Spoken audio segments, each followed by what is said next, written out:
Hoje, como antes anunciado, Dr. Alberto Almeida. Eu peguei aqui um rápido currículo, hein?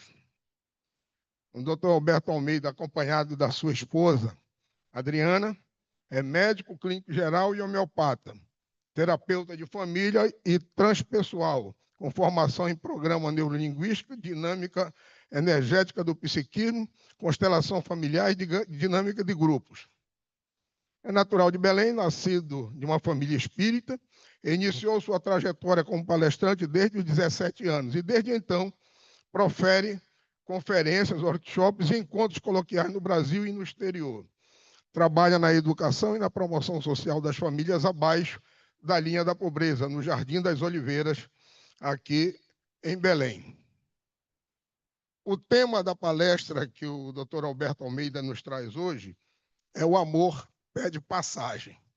Depois que a gente escuta a palestra do Dr. Alberto Almeida, a gente não esquece sequer do tema. A última vez que ele esteve conosco aqui, faz alguns anos já, você trouxe para nós a palestra Apertando os Laços e Desatando os Nós.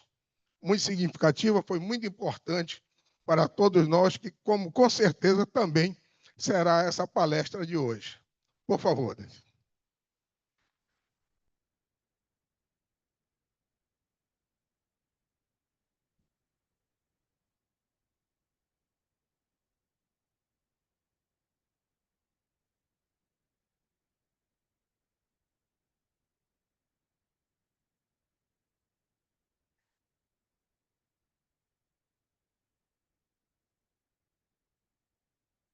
Sereníssimo Adonai e todos aqueles que fazem parte desse notável movimento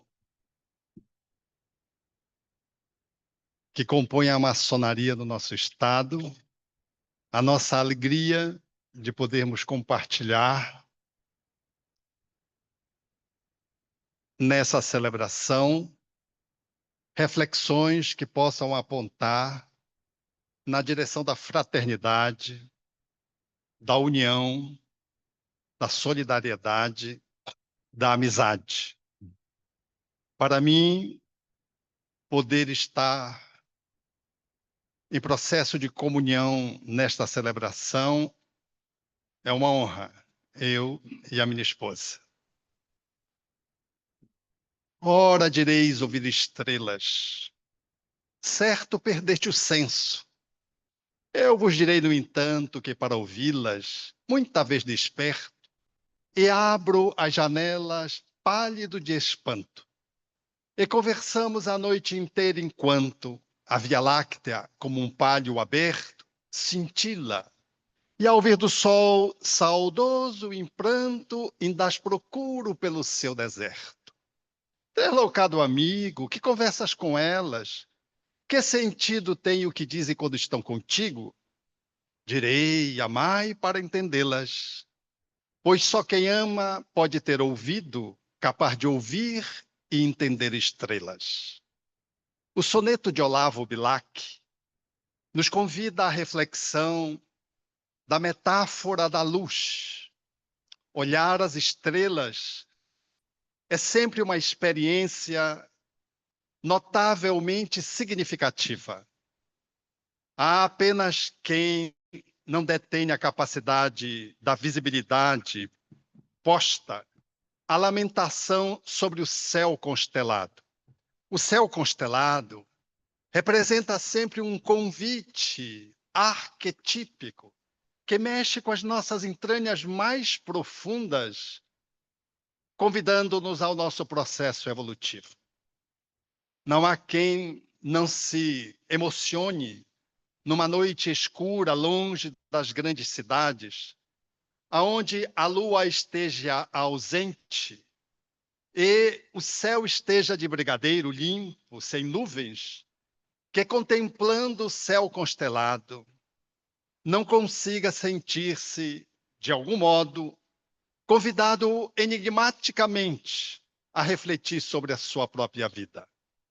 Todos que estamos aqui, por certo, em algum tempo da nossa história infantil e juvenil, apontamos uma estrela cadente e talvez fizéssemos um pedido. E talvez fôssemos questionados para que não fizéssemos, para que não surgisse uma verruga no dedo. Os adultos sempre castrando as crianças e os jovens. Mas ainda que as escondidas fazíamos, há, portanto, um heliotropismo, um desejo imenso pela luz. Das estrelas cadentes à escuridão de uma vela que alimente a claridade no ambiente, não tem quem, adulto, jovem ou criança, que não queira tocar na chama flamejante, na expectativa de trocar ali um relacionamento com ela. É essa nossa tendência, a nossa vocação para o processo iluminativo.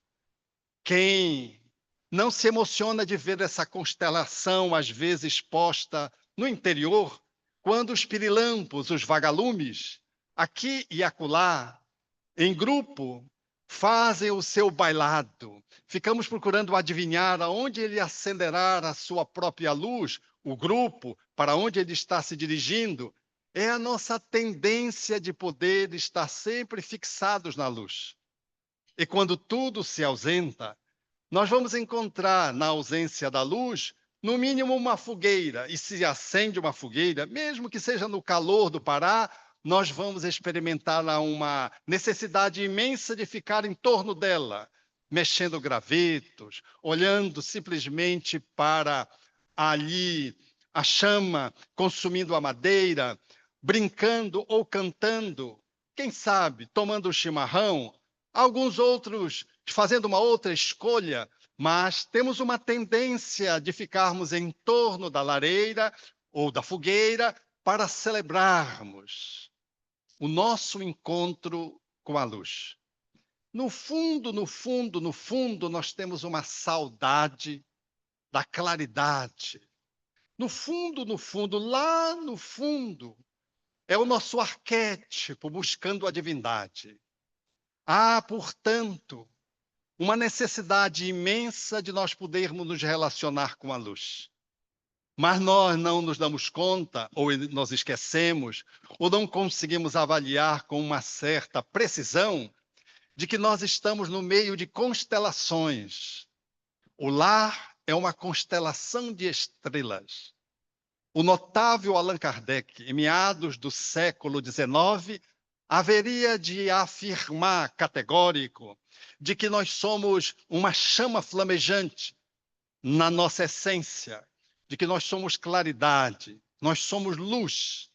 Essa afirmativa desse notável pesquisador que se colocou no século XIX, abrindo as fronteiras para as várias dimensões além do corpo, olharia-nos fazendo uma intimação de que pudéssemos nos olhar para além do corpo, contemplando-nos na nossa essência, de que a nossa essência é luminosa.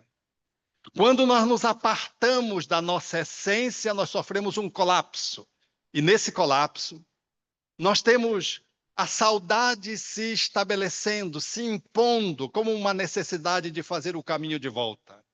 O sentido da existência, sempre nós apontamos aqui e acolá, e lá no sentido da existência, quase sempre vocacionado para o sucesso, e para o sucesso material, econômico, ou do poder, ou do prestígio, ele esconde de que no fundo, no fundo, no fundo, lá no fundo nós temos saudade de nós mesmos.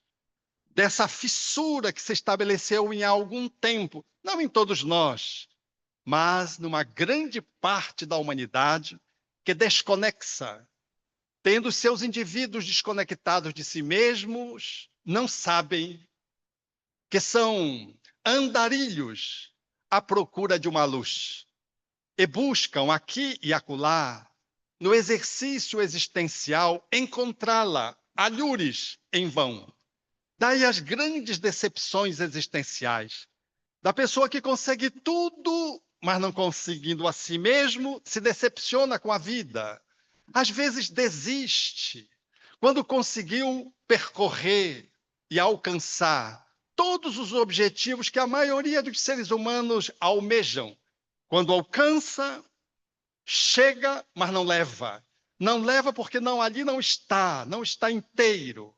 É essa desconexão que fala de que mesmo quando reunimos poder, economia, riqueza, status, juventude, saúde, necessariamente a plenitude não está conosco. Tem, portanto, algo a nos dizer de que o caminho não é só para fora, de que, aliás, ele só se faz fora pleno se pleno existencialmente estivermos. Porque se não estivermos plenos, nós não lograremos valorizar esse percurso. E olhar para dentro de si mesmo é o maior desafio que o homem tem a fazer. Ele descobre as estrelas, coloca uma nave na Lua, um satélite orbitando em torno da Terra às centenas, pousa o equipamento técnico em Marte, mas não consegue fazer a viagem que possa lograr estabelecer a autoconexão através do autoconhecimento que lhe propicia o autodescobrimento, o autoencontro e a autoplenificação. No fundo, essa necessidade que nós temos externa de luz é uma necessidade interna de um blackout, que aconteceu em muitos de nós, quiçá, mas pelo menos em grande parte da humanidade, que fala de uma sociedade adoecida, difícil de ser contemplada nos dias atuais. Uma sociedade mundial que experimenta dores, que nada obstante o seu avanço tecnológico, na robótica, no transporte, na agricultura, nada obstante o avanço na comunicação, nós não conseguimos ainda conectarmos com as estrelas que moram conosco, que são os nossos familiares. A nossa família é um conjunto estrelar que coabitamos num processo de convivência diuturna. O seu filho, a sua filha, o seu avô, o seu pai, sua parceira, o seu parceiro de percurso, eles são estrelas. Uma das coisas que me impressionou quando estava fazendo a minha iniciação prática médica, já na fase final do curso, foi quando eu contemplei uma pessoa que estava sobre a hamaca e fui para o atendimento e notei que ela estava fria e me impressionou os olhos baços. E eu perguntei ao colega médico o que é que ela tinha. Ele disse, não tinha mais, já estava curada, tinha morrido. Eu estava diante de um cadáver, os olhos baços, nublados, sem vida, falam de que a estrela tinha se ausentado. Quando nós nos damos conta de olhar no olho de alguém, nós temos a oportunidade de fazer um encontro estrelar. Quando olhamos os olhos de alguém, não nos damos conta, talvez, da magnitude que possa representar esse grau de ocular, esse encontro. Até porque, na nossa história educativa, algumas vezes fomos castrados desse encontro quando os nossos pais nos convidavam a identificar se estávamos falando a verdade ou não, diziam, olhe-me nos olhos. E a gente que tinha feito uma peraltice não conseguia olhar para os olhos do pai, olhava para cá, olhava para lá, está mentindo.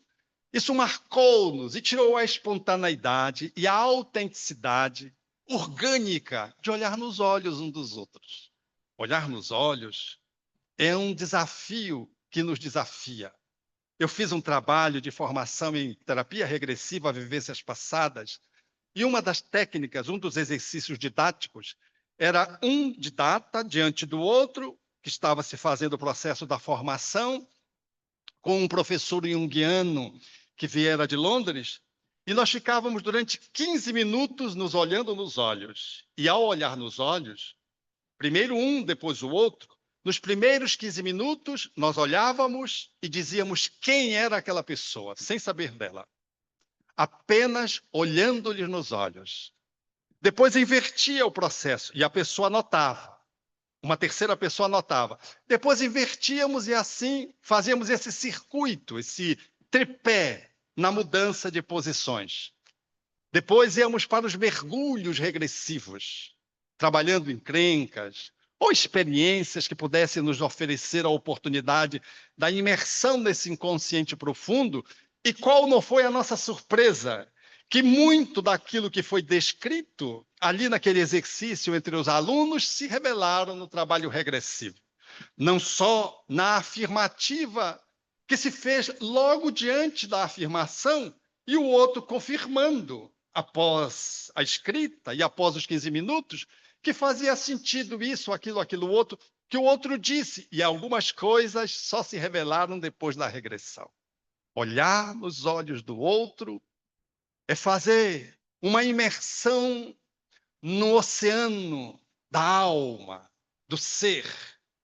Olhar nos olhos dos outros é muito mais do que ir além do globo ocular. Essa película que faz com que os nossos olhos brilhem a lágrima, a experiência mais significante do ser humano, que mais aproxima de dois seres humanos, é a lágrima, quando vem um sofrimento. E os olhos trazem na lágrima a catarse da experiência onde eu comunico para o outro de que eu estou vulnerável, eu estou em dor, eu estou em sofrimento. E quando a gente contempla o outro que chora, nós temos uma tendência imensa a nos projetar para o outro, para oferecer o lenço, poucas vezes para oferecer o ombro, porque a lágrima dele me toca, e toca na minha dor, e quando me toca na minha dor, eu fico incomodado. Quando uma pessoa chora do lado de você, ou você diz, não, isso vai passar, que isso, deixa isso para lá, né? Se for menor, a gente pode ainda correr o abuso de dizer, você é homem, não pode chorar, que é uma coisa terrível, porque até hoje nós, os homens castrados, não conseguimos chorar, e quando estamos chorando, não, eu estou com uma conjuntivite, foi um cisco, a gente disfarça. Quando que o homem talvez mais másculo que a terra já conheceu, que foi a figura de Jesus, chorou, demonstrando que a masculinidade, ela não é deposta porque alguém chora, ela se afirma quando alguém chora. Eu vivi uma experiência desse tipo, o desconforto do choro individual e em grupo. Eu fazia uma fala na Europa, na Alemanha precisamente, que é um povo mais concentrado, mais frio. E o tradutor que me traduzia era um cearense, um professor da universidade.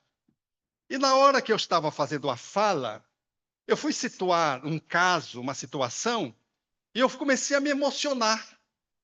E eu não quis comprometer a minha fala com a minha emoção. Fiquei entre se comprometia a minha fala ou se compartilhava com choro a minha fala. Decidi por não chorar. E o que eu fiz então? Eu me virei para ele e comecei a falar para ele, não para o público, desviando a atenção usando uma técnica de autodesconexão do conteúdo emocional que eu estava trazendo, para que eu não chorasse. Mas, curiosamente, o tradutor estava tão conectado comigo que ele entrou na emoção e ele começou a chorar.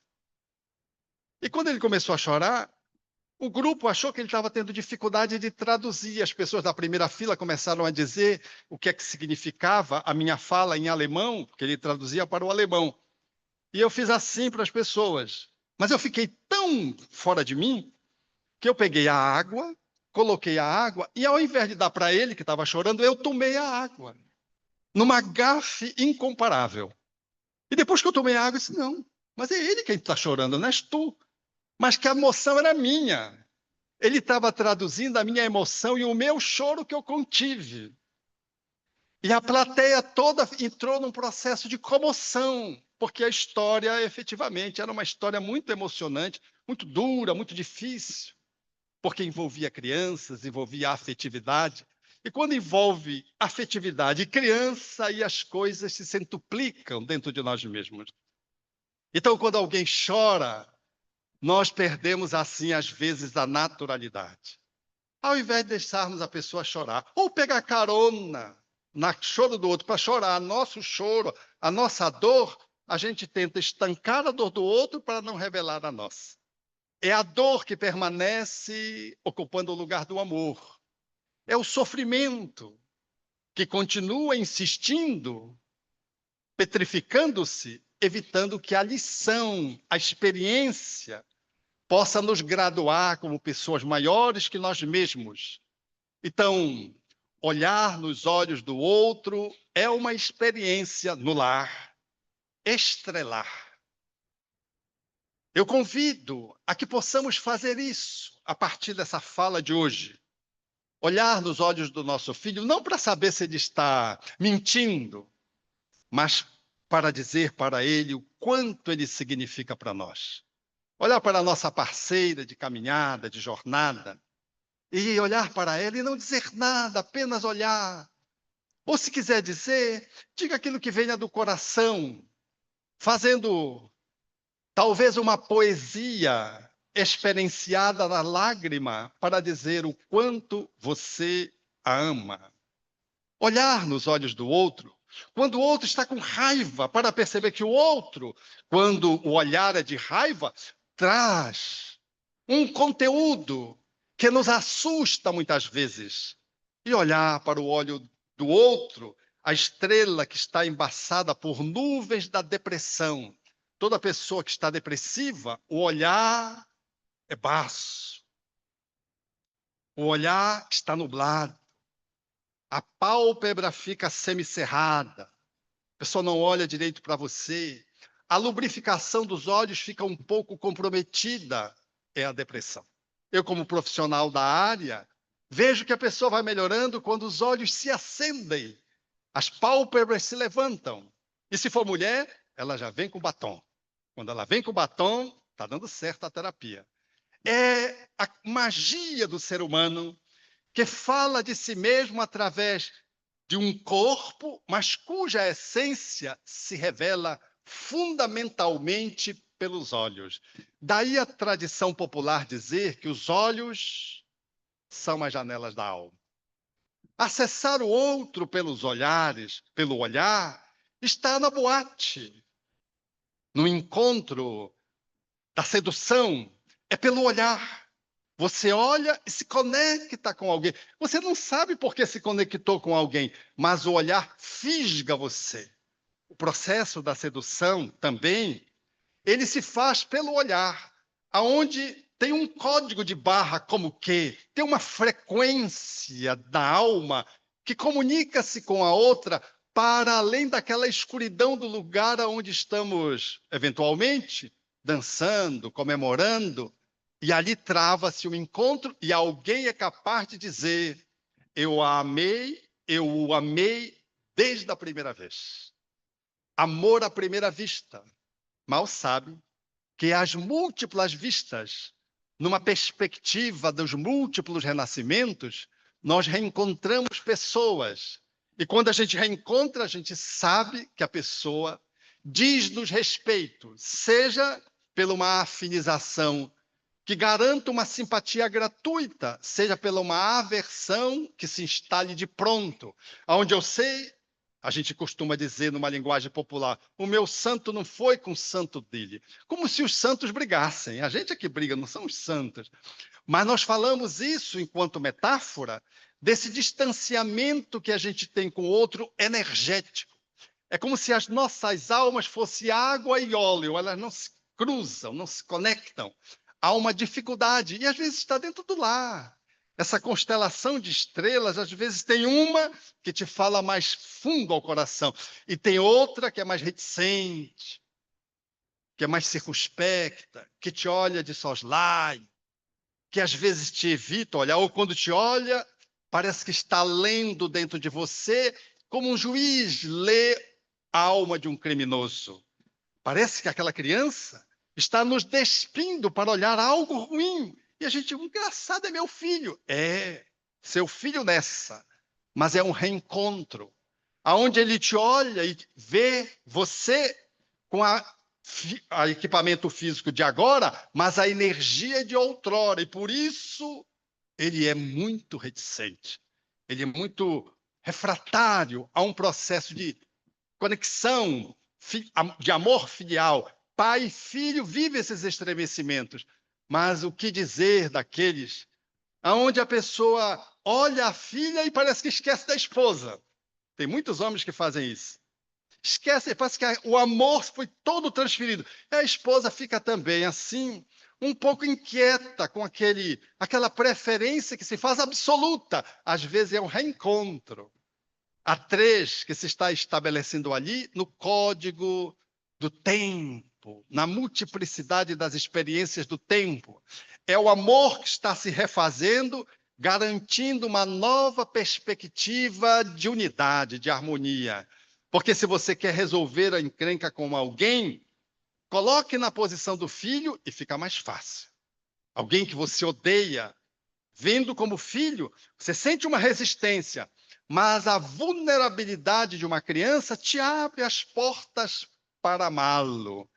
Você fica naquela ambivalência, tem uma sensação ruim, porque é alguém que te faz experimentar um desconforto, mas tem o papel de pai, você gerou, e como é que você não pode acolher aquela criança?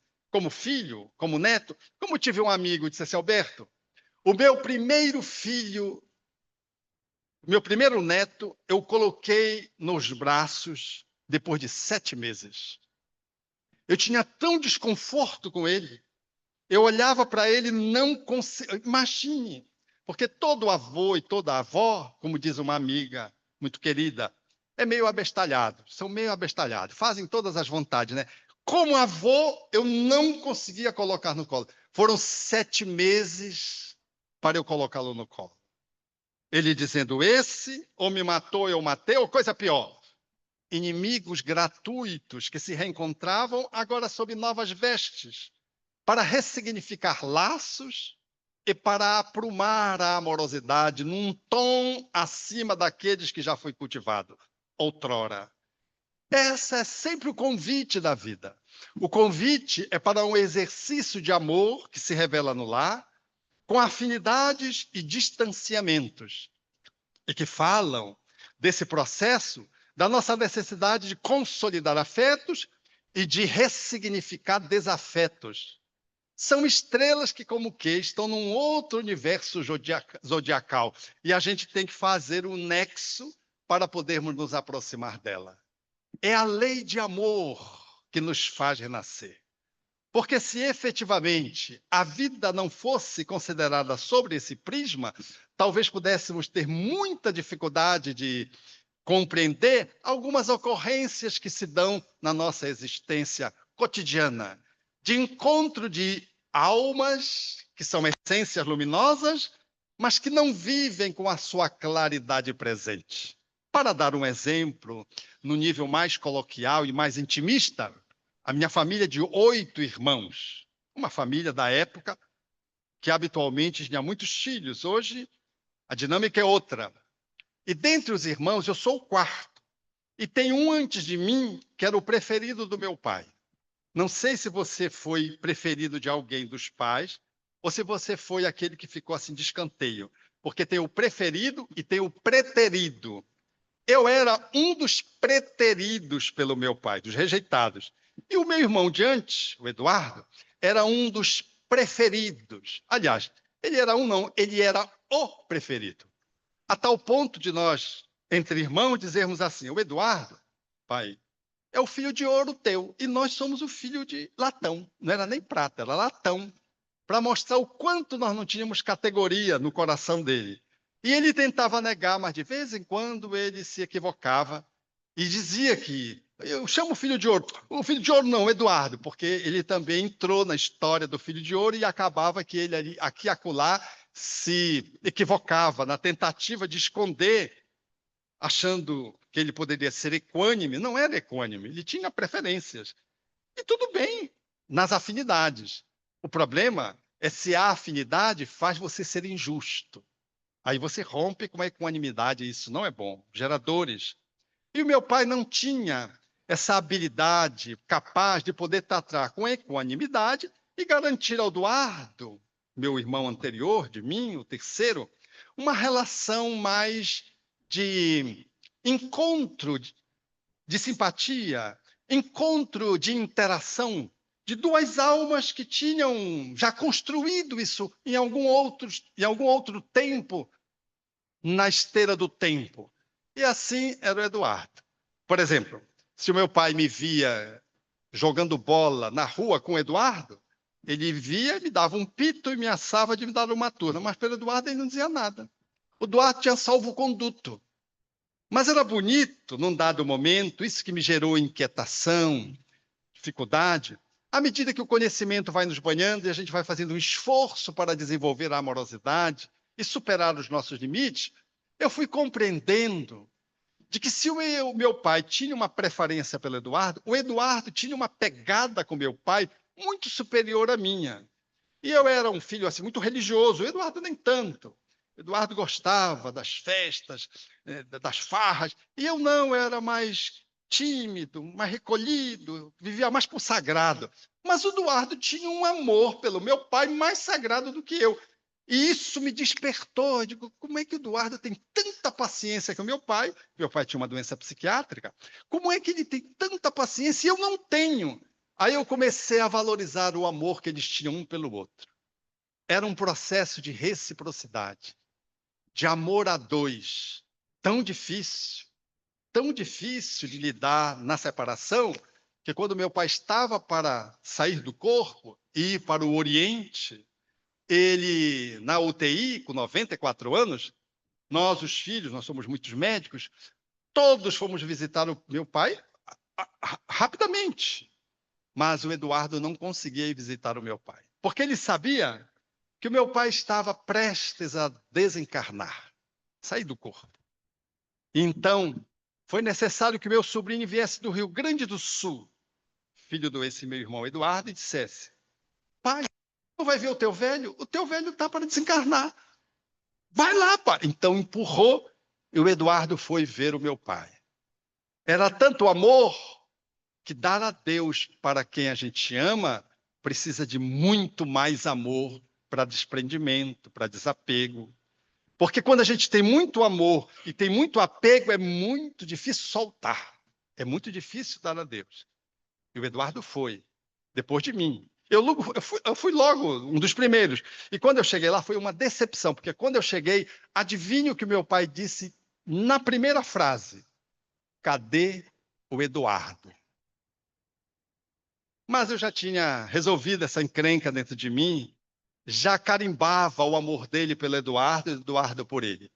Isso são lances da minha e da vida de vocês. Todos vocês teriam um caso para contar que fala do exercício desse amor singular, aonde uma proximidade por afinidade se dá mais com um e menos com outra, e algumas aversões que podem estar instaladas e que nos desafiam à autossuperação.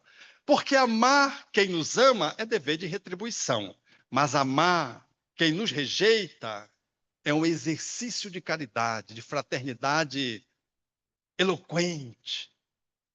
É um exercício de compaixão empática, sagrada. E nós não temos isso tão disponível, porque isso vem da flama tremulante que nos habita, vem da nossa essência. A gente não consegue superar o outro apenas na periferia egóica. O ego, ele está muito circunscrito ao egoísmo e ele atrai para si apenas aquilo que lhe agrada por um momento, por uma instância. Amar alguém que nos rejeita é o desafio de poder, numa relação de compaixão empática, ser capaz de acolher o outro a partir do sagrado que somos, mesmo que o outro seja um adversário. Talvez essa tenha sido a expressão mais grandiosa de Jesus ao seu tempo, quando esteve conosco, quando ele fez a proposição de que deveríamos amar o próximo como a nós mesmos, que era uma afirmativa mosaica, até a dimensão do inimigo. Até hoje, esse mandamento é difícil de ser exercido. Amar o inimigo é muito difícil. Como dizia a minha sogra outro dia, em relação a uma figura pública que estaria estabelecendo algumas controvérsias no sentido público, em nível nacional, e ela desejando mal. E a minha esposa, como filha, disse: mamãe, você não pode fazer isso, a senhora é devota de Maria. E ela disse então: minha filha, isso é um ódio santo. Ela santificou o ódio. Não era a justiça, era o ódio santo. Aí a minha esposa disse: mas Maria, ao pé da cruz, diante do filho que se crucificava, não odiou, chorou, acolheu a grande justiça de o filho ser plantado na cruz. E ela disse, então, contra-argumentando, insistindo, de que efetivamente o ódio estava sagrado, e aí silenciou, porque ficou sem argumento, porque não tem ódio sagrado, né? Não tem guerra santa, toda guerra ela é violenta, faz vítimas. O ódio é sempre o ódio. Chico Xavier definiu o ódio como o amor que enlouqueceu. Então tem que tratar a loucura para que o amor volte a ser amor. Quando o amor enlouquece, ele vira ódio, vira ambição, vira egolatria, vira crueldade. As pessoas mais cruéis, um serial killer, por exemplo, quando ele entra num espaço e com a sua arma alveja determinadas pessoas de gênero, por exemplo, só as mulheres ou só os homens, ele está exercitando o ódio, eliminando cruelmente pessoas inocentes, e ele o faz movido pelo ódio que foi a sua encrenca no amor para trás. Vimos uma serial killer, uma mulher, que seduzia os homens, e quando ela ia para o conluio sexual, para a comunhão sexual, depois ela os assassinava, um após outro. Ela assassinava os homens, assassinando o pai que lhe houvera abusado sexualmente quando ela era criança. O amor pelo pai adoeceu. Ela ficou com ódio de gênero e foi se vingar do pai, que já tinha morrido, em todos os homens que ela conseguia seduzir. E se tornou uma serial killer. Todo aquele que está vitimado por uma distorção de personalidade, pelo um transtorno psiquiátrico, é alguém que adoeceu em algum ponto da sua trajetória no exercício da amorosidade. Virou um andarilho, mas um andarilho malquerente, malquisto, um andarilho violento, um andarilho ambicioso, um andarilho sedutor, um andarilho com personalidade antissocial. Virou um andarilho. O andarilho, ele não tem rumo. É como se diz, na metáfora, para que possamos entender essa comparação, o cidadão que parou com seu carro de luxo e ele ia ao pé da estrada e perguntou para o passante que caminhava: essa estrada vai dar em Nova Delhi? E o passante disse: não sei. E tentou seguir adiante, ele adiantou um pouquinho e disse: será que vai dar na cidade de Accra? O passante disse: não sei. Ele se aborreceu com o passante e disse: você não sabe de nada mesmo.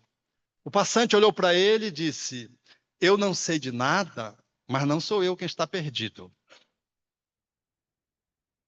O peregrino sabe para onde ele vai. O peregrino tem um roteiro, tem um trajeto, um percurso. Ele pode ir a pé, ou de carro ou de avião. Ele sabe para onde ele está indo. Ele é um peregrino.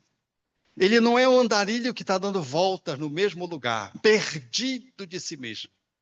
O andarilho é sempre quem se desconectou do amor. O peregrino é quem, regido pela amorosidade, está conectado com o divino.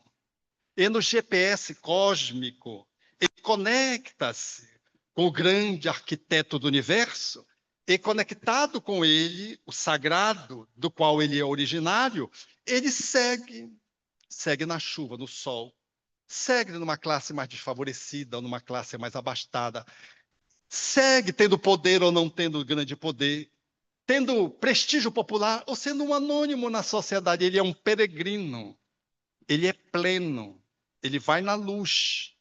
Não importa a classe social, a religião, o sexo, não importa qual tipo de cor ele tenha, epidérmica, Não importa se ele está saudável fisicamente ou se ele nasceu com uma deficiência. Importa que ele está fazendo o caminho da iluminação. Ele vai na direção do porto de chegada.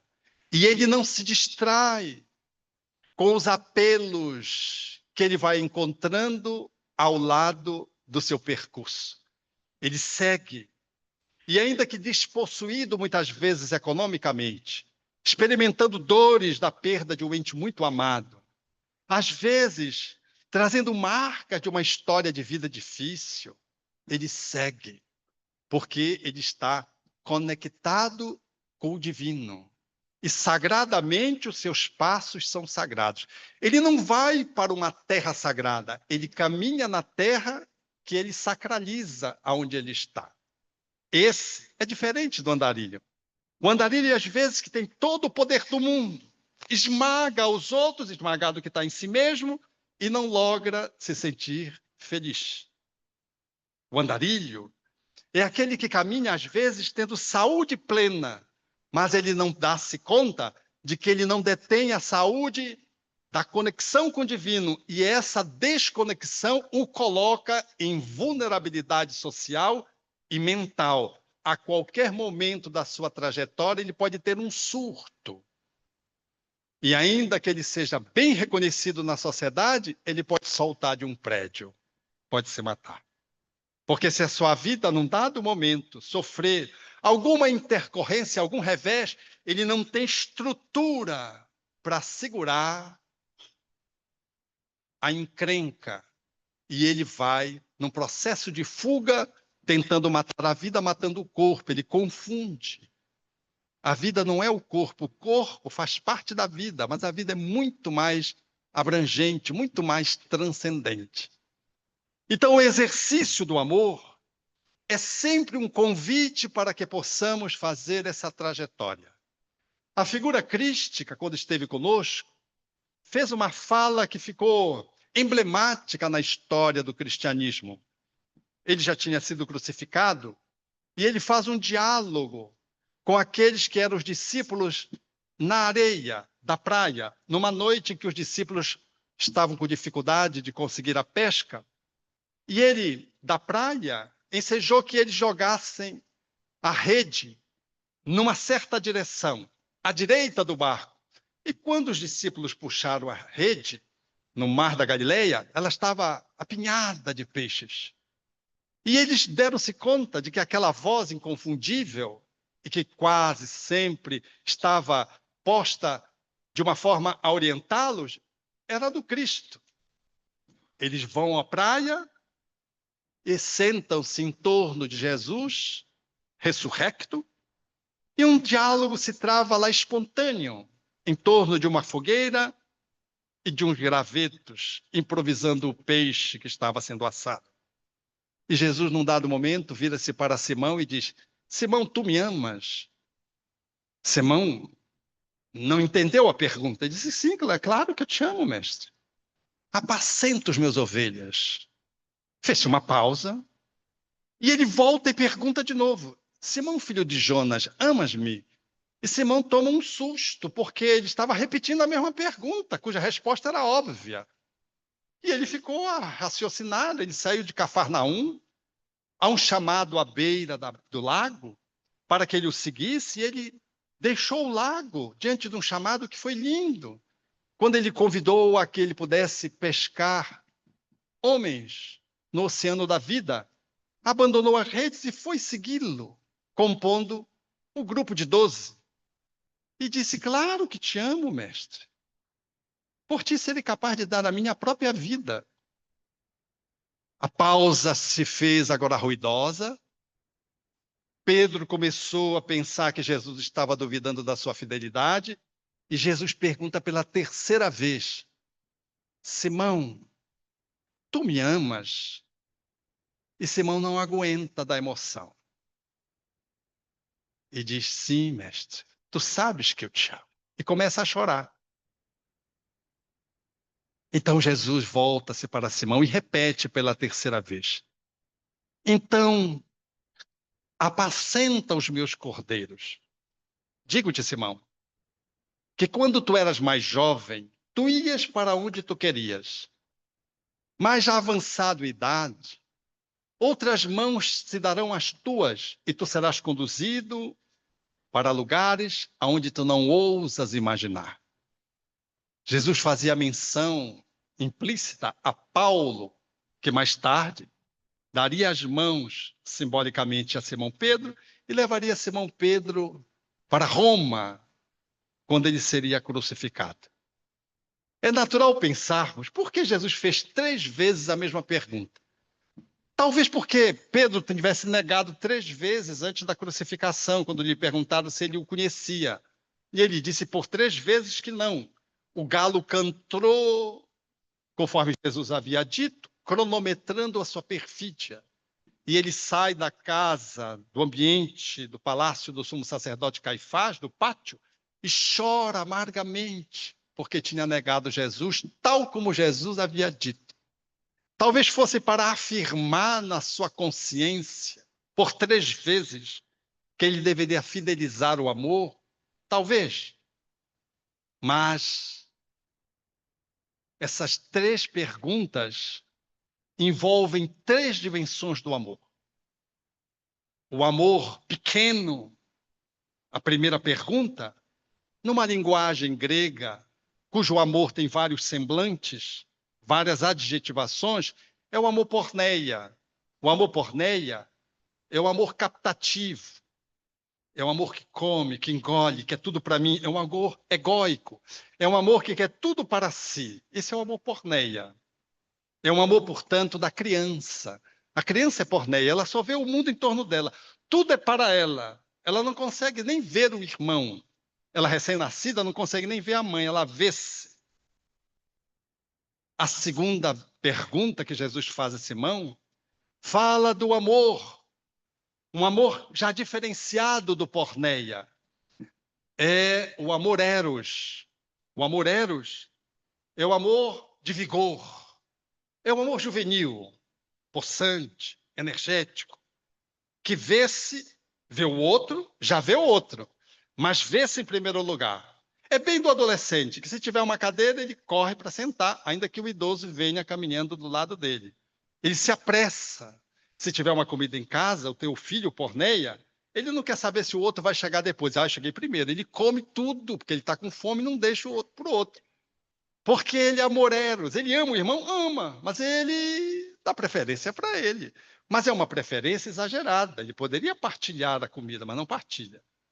O terceiro amor fala da dimensão do amor filial. O amor filial é o amor da cooperação, da partilha, o amor de estar junto, do ombrear, de dar as mãos. É o amor do casal, que conjuga forças lado a lado. O amor filial, esse amor daqueles pais que doam-se para os filhos. É um amor mais maduro. É um amor que cede para o outro, que coopera, que está junto, que é cúmplice. Mas há uma quarta dimensão do amor que não foi revelado, que era o amor de quem perguntou. Era o amor crístico. O amor crístico é o amor ágape. O amor ágape é o amor da chama que nos habita. O amor ágape, ele é a antítese do porneia. Ele só dá-se. Você deixa de comer para que seu filho coma, mesmo que você esteja com fome. O amor ágape, ele pensa no outro primeiro, pensa no outro depois, segundo, por terceiro ele pensa no outro. Você acha que ele não pensa em si? Não. O ato de si é desbordar o seu amor para o outro. Não é negação, não é alienação, não é autoanulação, é doação. O amor ágape, ele doa-se. É o amor crístico que vai e cede. Ele poderia se salvar, ele tinha poder incomensurável, deixou-se morrer. É o amor de Simão Pedro mais tarde, que foi além do amor filial e foi por amor ágape, porque quando quiseram lhe crucificar, ele disse: não, de cabeça para cima, só o mestre. Eu quero ser crucificado de cabeça para baixo. Esse é o amor ágape. É a mãe que levanta e você pergunta, você está cansada? Ela diz, não. Levantou 5 vezes para atender a sua criança febril ou para amamentar. Ela não contabiliza. Ela está tão plena de amor sagrado que da chama tremulante, flamejante, ela age e corporalmente ela vence o cansaço. Ou, estando cansada, ela não reconhece que aquele cansaço foi um absurdo. Ela, mesmo cansada, ela pode dizer, eu estou cansada, eu estou feliz atendendo meu filho. Isso é um amor ágape. Todos nós, vai a boa notícia, temos esses amores dentro da gente. Como um mosaico. Ora, nós somos ágape, mais excepcionalmente. Às vezes, somos muito porneia. Quando se trata de comida, então, muitos de nós somos porneia. Tem gente que atende os outros solidariamente com um amor filial, mas quando está com sono, quer saber só de si. Fica aborrecido, fica chateada e quer dormir. É porneia quando está para dormir. Mas é filial quando é para compartilhar a refeição em casa. E é ágape quando chega um neto, por exemplo. Ou quando chega a esposa que está com uma necessidade, ou o esposo que tem uma deficiência. A dinâmica do amor nos convida a mudar de padrão, que às vezes é predominantemente eros, predominante egóico, ou predominante solidário. A gente pode dar um salto, um passo a mais. Um passo a mais é que a humanidade está precisando nos dias de hoje. Quando vejo, nos dias atuais, o homem usando um pipo, a mulher usando um pipo para consolo, nós vamos perceber que o quanto nós precisamos amar aqueles que estão sob a nossa guarda, sobretudo na posição de filhos, mas amar todos que circulam em torno de nós. Porque o desamor numa criança faz-nos reeditar no adulto a necessidade de lidar com uma ansiedade usando um pipo, ou consumindo um sorvete que tem gosto de leite materno, cujo sorvete se esgotou instantaneamente, lançado na Itália. Nós estamos num movimento de infantilização quando nós não conseguimos olhar para dentro para tratar o desamor do que fomos objetos.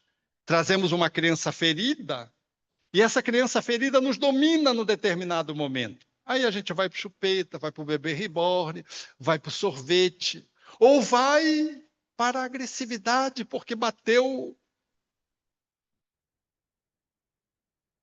encostou no retrovisor. Você sai do carro, tranca o outro, ou porque o outro demorou um pouco na entrada do seu prédio e você queria entrar. Os crimes, as agressões físicas, elas se multiplicam. E a gente olha 2 idosos brigando e fica pensando, são 2 crianças aí, no corpo de idosos brigando. São crianças desamadas. A necessidade do amor é tão pujante nos dias atuais que ela borbulha numa sociedade hiperegóica, numa sociedade muito egoísta, onde o poder é exercido sem pureza, está a serviço do ego, e aonde os conluios são estabelecidos para que você sempre leve vantagem. Atender alguém, ser solidário, com aqueles que não são as estrelas que moram com você, mas são estrelas. Se você olhar nos olhos dela, os olhos delas brilham. E poder ser com elas numa interação carinhosa, solidária, fraterna, genuinamente caridosa, numa caridade onde às vezes não tem nada material, tem só o gesto do acolhimento, isso está fazendo muita falta na nossa sociedade. Vivemos uma sociedade que vive a egolatria, a egoesclerose, e precisamos dar um salto para o exercício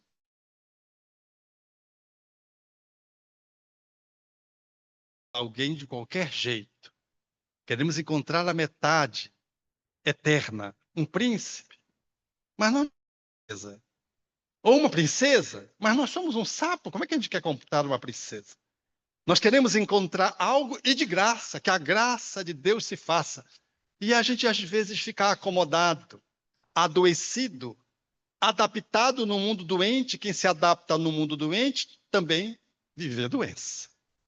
É necessário fazer uma ruptura, sair do andarilho para o peregrino, exercitar o passo e o compasso de poder fazer da sua jornada uma jornada autoiluminativa. Não é tão importante o portal em que você vai acessar no final da sua existência.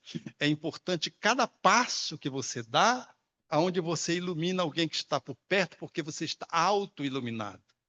Esse movimento de autoiluminação, ele é decorrente do amor, que podemos buscar no sagrado, cuja maçonaria é uma fonte propulsora de mergulho nos símbolos que trazem o sagrado, e podemos fazer da nossa vida, não da dos outros, uma vida melhor de ser vivida. E se conseguirmos implantar a amorosidade, teremos a certeza de que estamos, como peregrino, sabendo para onde a gente vai. E ainda que o mundo insista numa derrocada, e ainda que a guerra se expresse, fisicamente falando, nós estaremos a certeza de que há um lugar em paz. É onde você está, porque você está exercitando a amorosidade ágape, ou aquela que está acima daquela que é o teu padrão habitual. Se porneia, o eros. Se eros, o fíleo. Se fíleo, o ágape. Certeza infinita de que olhar para as estrelas é uma conexão.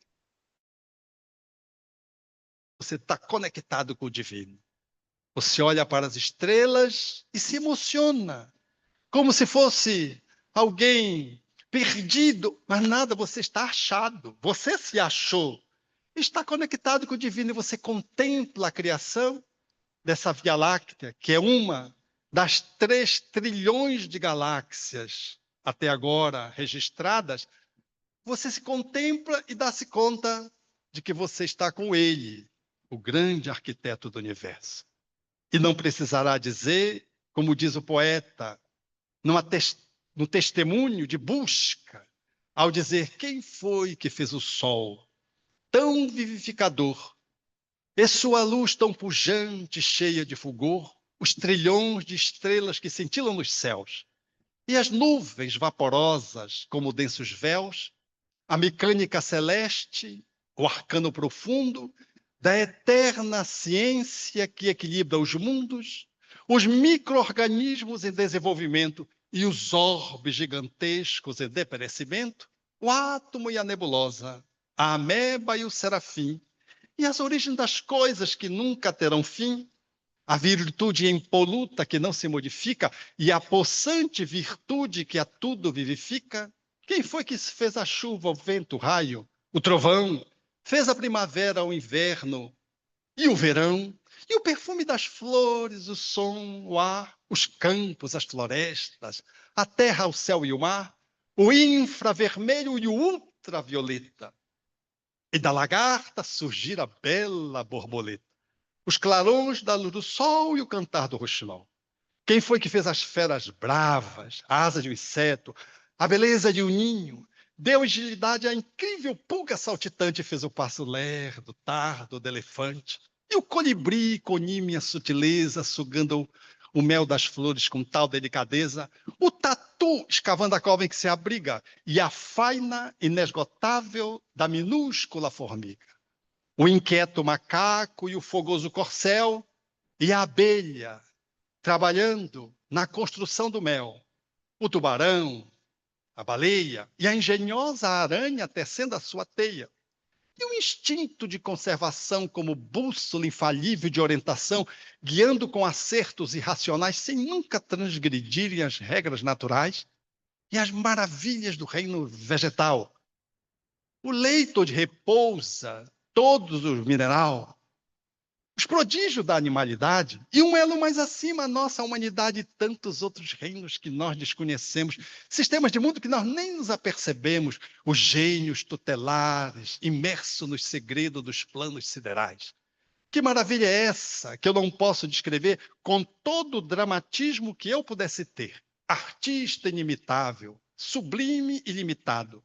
Me ponho de joelhos e contemplo abismado e pergunto a mim mesmo com estupefação: quem criou tudo isso com tanta perfeição? Quem dá sem perder nada, paga sem dever e a tudo movimenta sem nunca se mover, formando e transformando, criando e dirigindo, promovendo a harmonia onde ela possa se estabelecer no equívoco dos seres humanos e promovendo a perfeição na busca da nossa iluminação.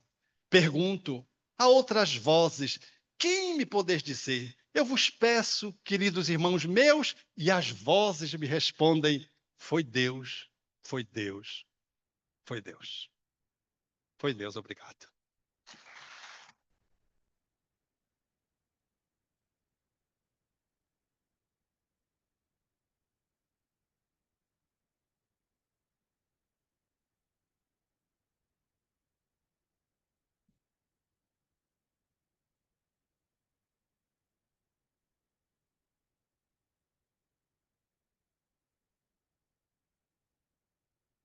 Maravilha, né, meus irmãos?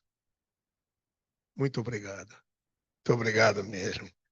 Doutor Alberto Almeida, queremos materializar a sua presença aqui e passando às suas mãos um, um pequeno certificado, que é o nosso agradecimento por você ter nos brindado com palavras tão maravilhosas.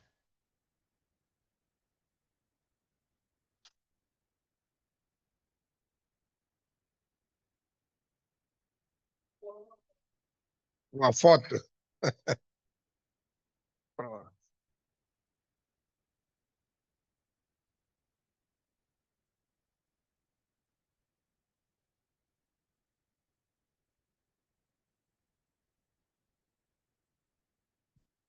Doutor Alberto Almeida, nós temos ainda uma pequena sequência de eventos e vamos fazer aqui uma homenagem a algumas lojas maçônicas e depois, lá embaixo, nós faremos homenagem também a alguns maçons.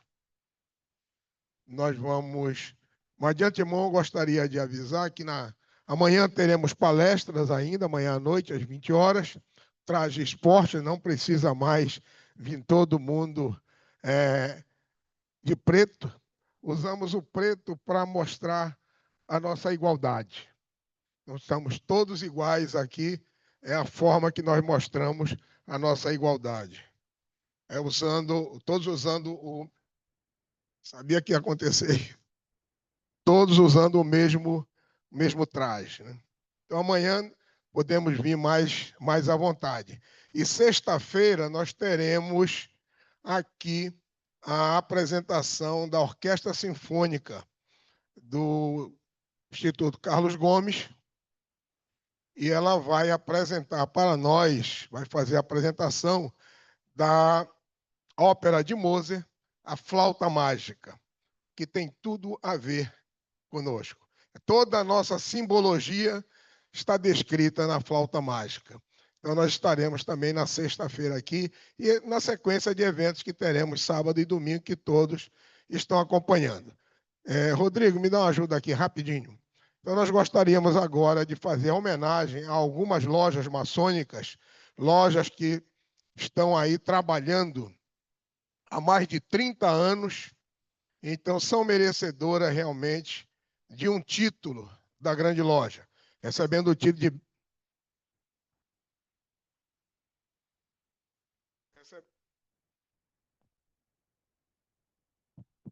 recebendo o título de benemérita da ordem. Então, vou chamar aqui os veneráveis ou representantes destas lojas, por favor, venham aqui à frente. Loja Rei Salomão, 52.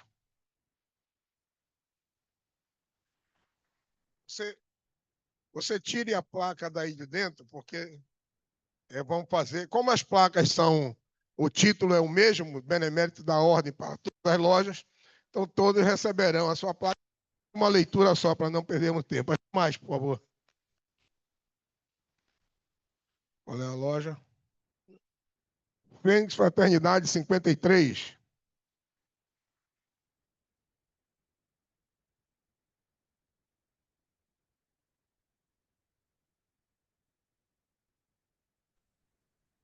Vá ladeando aqui conosco, meu irmão. Loja Armando do Amaral Sá, 56.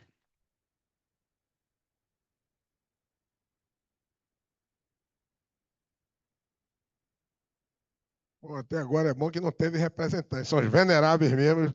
Os veneráveis da loja são os presidentes das lojas, né? Luz e Justiça 66, de Barcarena.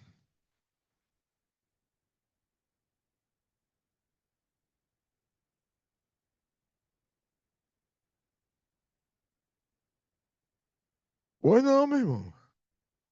Eu gostaria de chamar as lojas, todos os membros de cada loja, mas não cabe aqui em cima. Então vem o seu representante. Mais alguma loja? Não?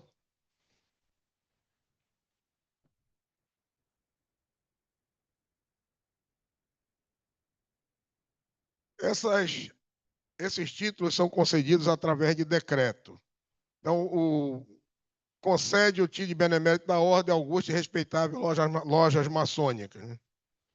Considerando ser dever desta grande loja reconhecer os serviços especiais e relevantes prestados à maçonaria, à grande loja, à sociedade paraense e à causa da fraternidade universal por destacada loja da jurisdição. Considerando que as augustas e respeitáveis lojas maçônicas, ao longo de sua existência, prestaram serviços especiais e relevantes à ordem, destacando-se no seio da Sereníssima Grande Loja Maçônica do Estado do Pará e na sociedade, tornando, por seus méritos, digna de receber o título de Benemérita da Ordem.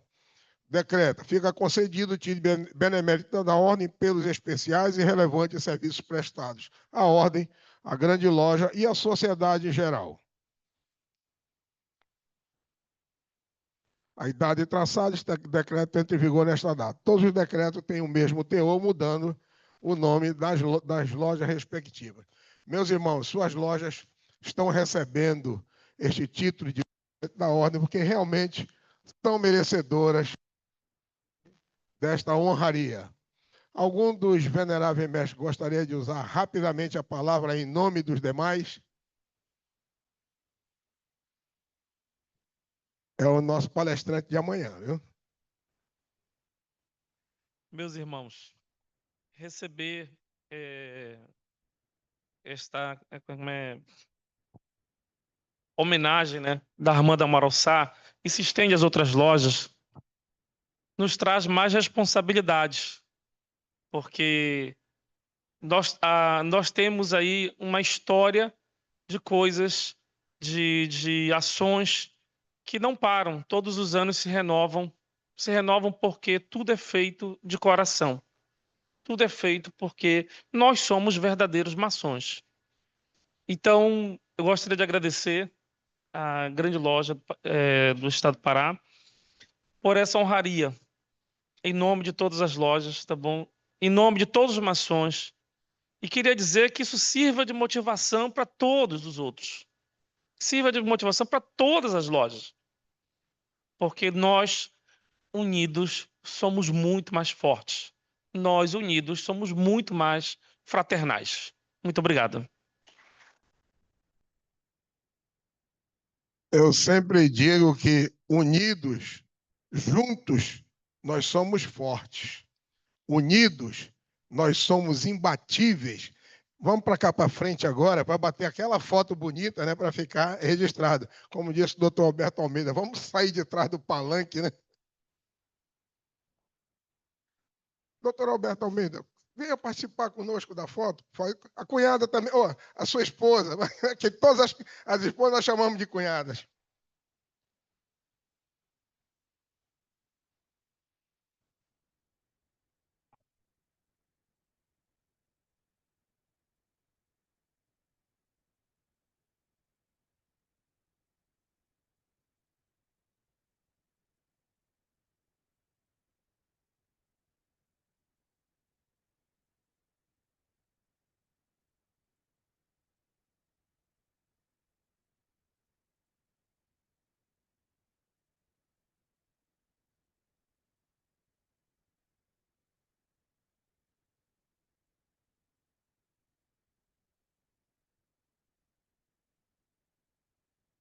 Muito obrigado a todos pela presença hoje aqui, mas não terminou ainda. Nós vamos descer agora e lá na recepção vamos fazer a homenagem a 3 ilustres maçons da nossa grande loja. E, posteriormente, como não poderia deixar de ser, teremos a ágape fraternal lá no salão de eventos da nossa grande loja. Então, podemos já ir descendo para complementar as nossas atividades hoje. Amanda Amaral Sá.